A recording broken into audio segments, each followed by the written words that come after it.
வணக்கம் நேயர்களே, நான் தீபக் டிஜி. நான் டெய்லி ட்ராவல் வீடியோஸ்லாம் உங்களுக்கு ஷார்ட்ஸாக டெய்லி போடுறேன். எல்லோரும் அதை பார்க்குறீங்க, ரொம்ப நன்றி. ஸோ கரண்ட் அஃபேர்ஸ் வந்து கொஞ்சம் லாங் வீடியோவில் பேசலான்னு இந்த வீடியோ நான் ஆரம்பிச்சிருக்கேன்.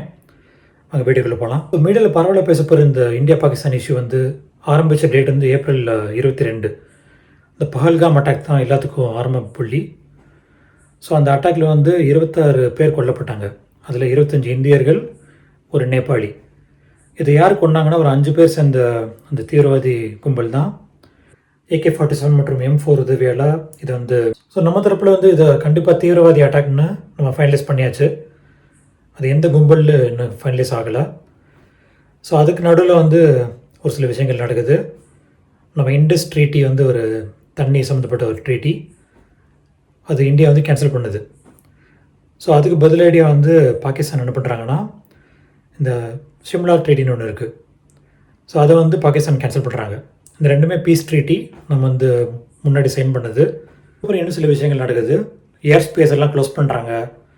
ஸோ பாகிஸ்தான், இந்தியா ரெண்டு சைடுமே நம்ம ஏர் ஸ்பேஸ்க்குள்ளே உங்கள் விமானம் வரக்கூடாதுன்னு நிறுத்தி வைக்கிறாங்க. ஸோ இந்த பஹல்காம் அட்டாக் நடந்து முடிஞ்சு ஒரு 2 வாரம் கழித்து மே 7 தான் இந்தியா வந்து முதல் தாக்குதலை நம்ம லான்ச் பண்ணுறோம், ஆப்ரேஷன் சிந்தூர்ன்ற பேரில். ஸோ அதில் என்ன பண்ணோன்னா, நம்ம காலையில் 1:05 ஆரம்பித்து 1:30 வரைக்கும் 25 மினிட்ஸில் வந்து டெரரிஸ்ட் கேம்ப்ஸ் எல்லாம் நம்ம டார்கெட் பண்ணி மிசைல் லான்ச் பண்ணியிருக்கோம்.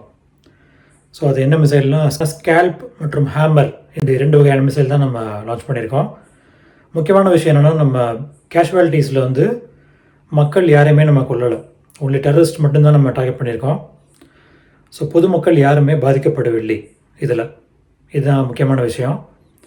ஆனால் இதுக்கு பதிலடியாக வந்து பாகிஸ்தான் சைட்லேருந்து என்ன பண்ணுறாங்கன்னா, அதுக்கு அடுத்த நாள் மே 7 நள்ளிரவு வந்து பாகிஸ்தான் சைட்லேருந்து ட்ரோன்ஸ் லான்ச் பண்ணுறாங்க. அது என்ன, நம்ம அம்ரித்சர் ஏரியாவில் தான் லான்ச் பண்ணுறாங்க. ஸோ அது எல்லாமே நம்ம இந்தியன் S-400 சிஸ்டம்ஸ் வந்து இன்டர்செப்ட் பண்ணி நம்ம ட்ரோன்ஸ் எல்லாம் போட்டு தள்ளிட்டோம். ஸோ எதுவுமே நம்மளை அட்டாக் பண்ணாத மாதிரி நம்ம ஸ்டாப் பண்ணியாச்சு. ஸோ அது நம்ம பெரிய அச்சீவ்மெண்ட் நம்ம இந்தியன் ஆர்மியோட. ஸோ மொத்தம் நம்ம இன்டர்செப்ட் பண்ண மிசைலோட எண்ணிக்கை பார்த்திங்கன்னா 8 மிசைல். ஸோ 8 பாகிஸ்தான் மிசைலை நம்ம கரெக்டாக துல்லியமாக கண்டுபிடிச்சி S-400 மூலியமாக நம்ம அதை ஸ்டாப் பண்ணியாச்சு. இப்போ லேட்டஸ்ட் அப்டேட் என்னென்னா, 2 பாகிஸ்தான் ட்ரோன் வந்து நம்ம டவுன் பண்ணியிருக்கோம். அது நௌஷீரான்ற செக்டரில் வந்து அது ட்ரோன் வந்திருக்கு. ஸோ 2மே நம்ம இன்டர்செப்ட் பண்ணி டவுன் பண்ணியாச்சு இன்றைக்கி. அதான் இப்போ லேட்டஸ்டான Thursday நைட் நடந்த சம்பவம். இப்போ கரண்ட் நிலவரம் பார்த்திங்கன்னா, இந்தியாவில் நார்த் அண்ட் வெஸ்ட்டில் வந்து 25 ஏர்போர்ட் வந்து கரண்ட்டாக க்ளோஸ் செய்யப்பட்டிருக்கு மே 10 வரைக்கும். ஸ்ரீநகர் ஏர்போர்ட் வந்து கம்ப்ளீட்டாக இப்போ ராணுவ கண்ட்ரோலில் இருக்குது. நம்ம இந்தியாவில் மேஜர் ஃப்ளைட்ஸ் எல்லாமே இப்போ மே 10 வரைக்கும் ஃபுல்லாக கேன்சல்டு.